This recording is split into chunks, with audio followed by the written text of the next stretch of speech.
안녕하십니까. 관리번호 3번 답변 드리도록 하겠습니다. 먼저 구사형 1번부터 답변 드리도록 하겠습니다. 최근 다문화 학생들이 굉장히 비율이 많이 늘어나고 있는 추세입니다. 최근에는 한 학교에 10명에서 20명 정도까지 다문화 학생들이 많이 늘어나고 있는 추세인데요. 이에 따라 해당 학생들의 적응 문제 또한 새로운 문제로 떠오르고 있습니다. 제시문의 내용을 통해 A에게 문제가 발생한 원인 두 가지를 제시하도록 하겠습니다. 먼저 첫 번째 문제는 A가 아직 한국말에 대한 사용 능력이 서툴다는 부분에서 찾았습니다. 즉, 첫 번째 원인은 A의 한국말 능력이 부족하다는 점입니다. 이에 대한 해결 방안을 제시하도록 하겠습니다. 방과 후에 한국말 클래스를 개설하도록 하겠습니다. 저의 담당 과목이 국어인 만큼 학교에 있는 다문화 학생들을 모아 한국말을 배우도록 하겠습니다. 해당 나라의 언어를 배우게 되면 학생들의 의사소통 능력이 향상될 것이고 해당 문제는 점차 사라지게 될 것입니다. 두 번째 원인을 말씀드리도록 하겠습니다. 두 번째 원인은 친구를 사귀기 위한 방식이 원래 살던 나라와 많이 달라에서 찾았습니다. 두 번째 원인은 문화의 차이라고 생각합니다. 따라서 저는 이에 대한 해결 방안으로 수업에 문화를 적용시키는 적용 관점을 취하도록 하겠습니다. 이에 따라 수업에서 내용을 해당 나라의 친구 사귀기 방식 혹은 소재를 해당 나라 관련된 내용으로 하여 서로가 서로의 문화를 잘 이해할 수 있도록 도움과 동시에 우리나라의 문화 역시 수업 시간에 함께 글감으로 다루어 주어 학생들이 서로의 문화에 대한 이해를 바탕으로 친해질 수 있도록 돕도록 하겠습니다. 이상입니다. 구상형 2번 답변 드리도록 하겠습니다.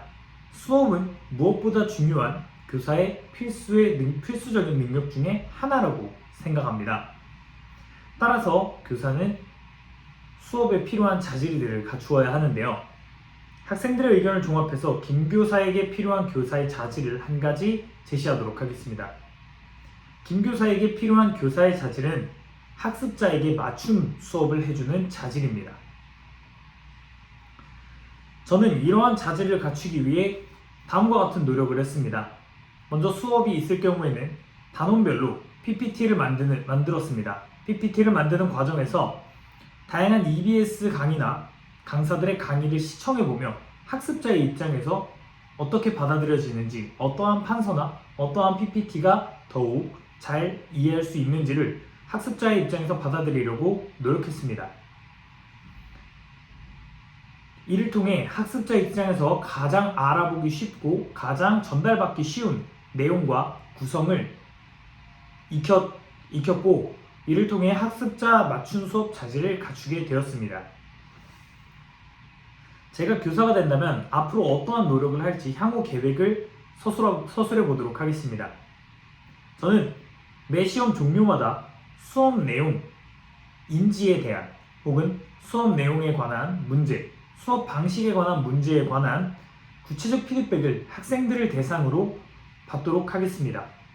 교사가 학생들에게 평가를 받는 것은 어쩌면 옳지 않은 방법이라고 생각하실 수 있으나 해당 방법을 통해 학습자의 맞춤 수업을 할 수 있다면 다음과 같은 노력을 할 것 같습니다.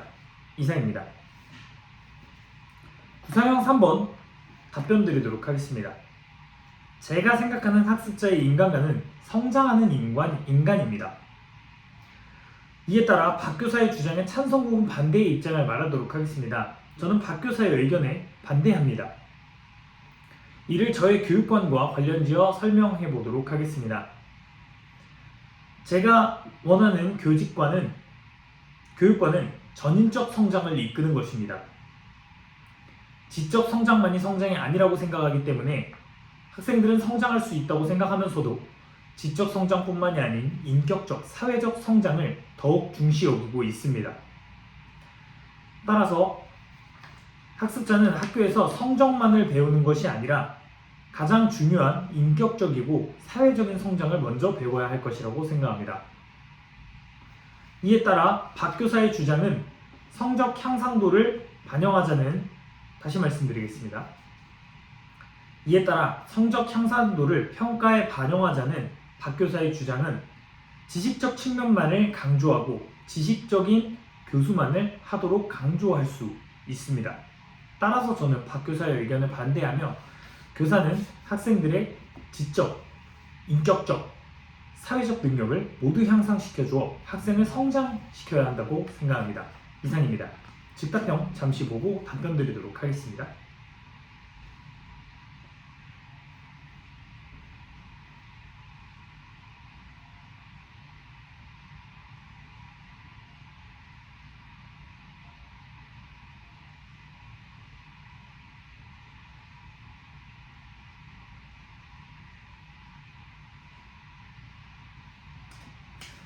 (1-1번부터) 답변 드리도록 하겠습니다. 제가 연구부장 교사라면 위의 제시문과 같이 행동한 원인을 다음과 같이 제시할 수 있을 것 같습니다. 먼저 최 교사가 신임 교사이기 때문에 부장교사로서 최 교사의 업무량을 덜어주려는 생각도 있었을 것 같습니다. 또한 최 교사보다 본인이 융합교육과정이라는 교육과정 측면에서 전문가라고 판단을 했으며 업무량이 많아서 이를 신입교사와 토론하고 나누기에는 시간까지 부족했을 것 같습니다. 따라서 연구부장교사인 교사는 신임교사를 배려하고 또 업무량을 줄이기 위한 방안으로 해당 방안을 선택했을 것 같습니다. 1-2번 답변 드리도록 하겠습니다. 연구부장 교사에게 필요한 인성과는 동료를 다시 말씀드리겠습니다. 연구부장 교사에게 필요한 인성과는 협력적 인성관입니다. 아무리 바쁘고 힘든 또 전문성이 부족하게 보일 수 있는 신임 교사일지라도 동료로 인식하고 함께 무언가를 융합해서 구성하는 능력이 필요하다고 생각합니다. 이를 통해 다양한 해결 방안이 더욱 도출될 수 있으며 본인이 생각지 못했던 부분을 신임 교사인 최 교사가 볼 수도 있고 논의 과정에서 더욱 좋은 아이디어들이 나올 수 있으며 신임 교사가 이를 열정적으로 맡아서 할 경우 본인의 업무량도 줄어들 수 있기 때문에 연구부장 교사에게는 협력적 인성관이 필요하다고 생각합니다. 1-3번 답변 드리도록 하겠습니다. 제가 신임 교사 최 교사라면 다음과 같이 대처할 것 같습니다. 부장 교사님이 주시는 일들을 받아서 꼼꼼히 읽어보는 것을 우선 할 것 같습니다. 꼼꼼히 읽어보면 제가 분명히 해결할 수 없거나 의문이 생기는 점들이 생길 것입니다.